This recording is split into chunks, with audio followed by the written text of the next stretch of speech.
Welcome sa aking vlog. At ang vlog ko ngayon ay kung saan ipapakita ko po sa inyo yung simpleng luto po ng laing.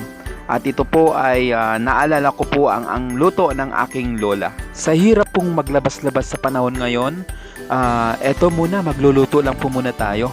Maraming salamat. You are now watching Oldies TV. Ngayon ng maksukan sa video na ito ay nagpapasalamat po.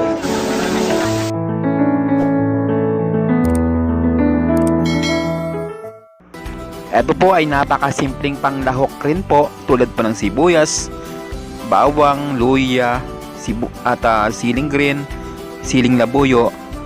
At ito naman po ay dalawang klase po ng gata. Ang unang gata, unang piga ng gata, at pangalawang piga ng gata.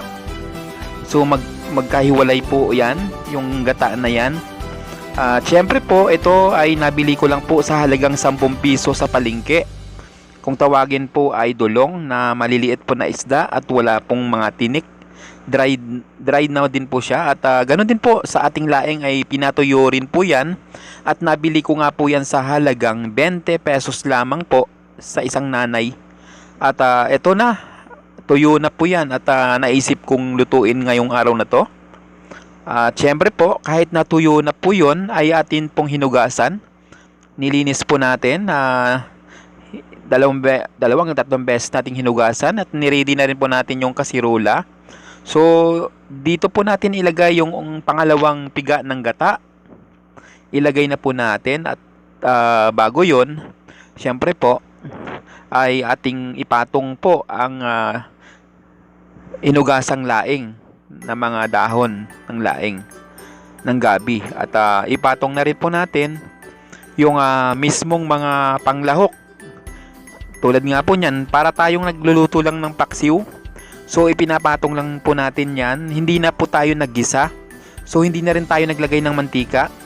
So natural at ating pinakamantika po maya maya ay isang yung latik ng niyog. At itong isda na ito na tuyo ay nilagay na rin po natin yung dulong at 2 piraso na pinutol na sili na labuyo. So hindi pa din po siya totally malalata yung mga sibuyas na ito dahil nakapatong lang po ito sa taas, habang naman po tayo ay nagpapalambot ng laing na inilagay po natin. So hantayin lang po natin hanggang sa lumambot po yan yung laing. At nakaready na rin po ang unang piga ng gata at siling green at siling labuyo. So hintayin lang po natin yan hanggang sa matuyo po ang laing na ating pinalalambot. Hanggang sa matuyo po ito. So hindi naman po kailangan sobrang tuyo. At least may tira pa po ng kaunti na gata. So yung ang maganda po dito, so magbibigay lang na natakpan po muna natin. Siya nga po pala, no, optional lang po kung gusto niyo pong mas masarap, lagyan niyo po ng karne ng baboy o karne ng manok at or kung tinapa. Depende po sa inyo kung ano po yung gusto nyong ipapasarap. At ito nga pong technique ko, sa halip po na inyong aluin ay inyong idiin. Idiin nyo lang po, idiin ang kutsara. At wag nyo guys wag nyo pong haluin para makaiwas na rin po tayo sa kati. Kadalasan po kasi pagka hinahalo po natin ay kung makati po ang gabi pagkakinain po natin.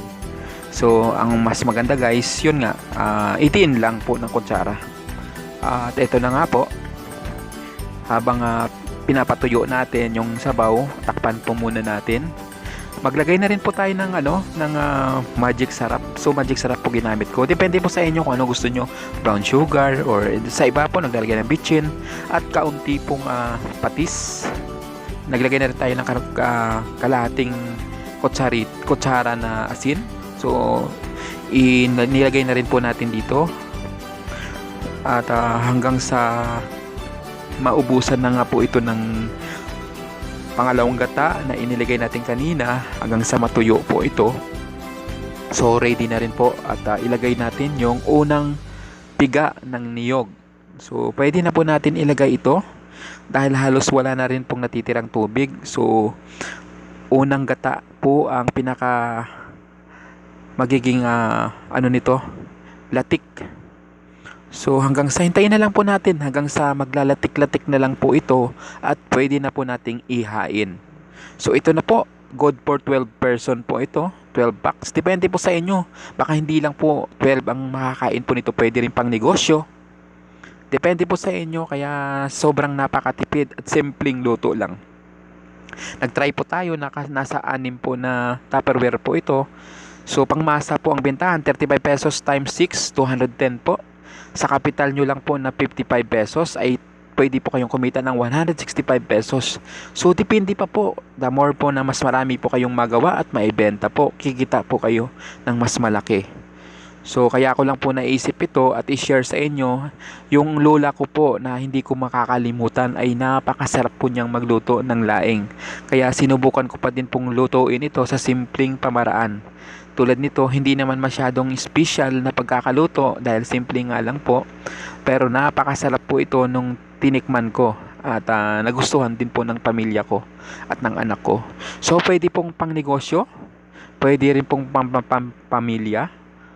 Napakasarap po nito, sa mababang kapital po ay malaki po ang pwede nyong kitain. Tulad nga po nito, sa 55 pesos nyo po ay pwede po kayong makapagbenta ng 210 pesos po. Maraming salamat po sa inyong panunood.